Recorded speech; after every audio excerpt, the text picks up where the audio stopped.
Le redressement de McLaren a évité des questions inconfortables sur Lando Norris.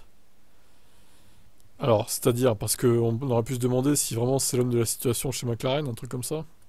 Il y a eu quelques podiums, une pole et une victoire perdue au Grand Prix de Russie, et pour le très compétitif et talentueux Norris. Mais Russell et Leclerc ont déjà remporté la première victoire et faisaient partie d'équipes espérant se battre pour le titre en 2023. Alors que Zak Brown avait fait des merveilles pour redresser une équipe McLaren à genoux en 2018, l'équipe avait toujours du mal à produire des voitures de qualité capables de se battre pour les podiums réguliers. Et même cette victoire de course, toujours insaisissable pour Norris, lui manque. Ah, vous savez quoi, j'ai même pas envie de le finir l'article, c'est vraiment trop long quoi. Bon, en gros, voilà.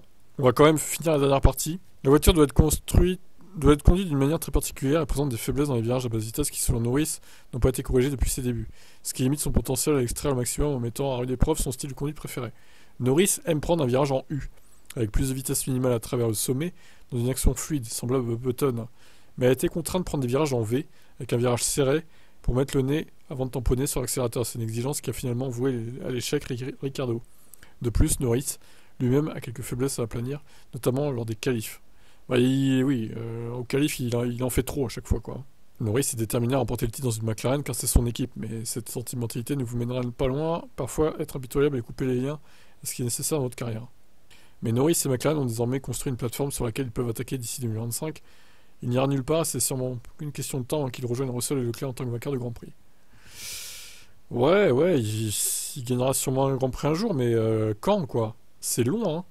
C'est long, et la Russie 2021, c'est son plus gros échec en carrière, clairement, hein. Il y a Monza 2021 qui aurait pu gagner, mais c'est Ricardo qui l'a gagné le Grand Prix au final. À chaque fois, il est bien placé, Norris, mais il y a toujours un truc qui fait qu'il gagne pas, en fait. Que ça soit de sa faute à lui ou des conditions extérieures. Et je suis désolé de le dire, mais c'est souvent de sa faute, pour le coup. Bon, bref. On verra quand il gagne.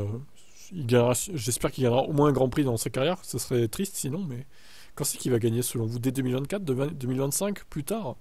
Jamais. Ciao.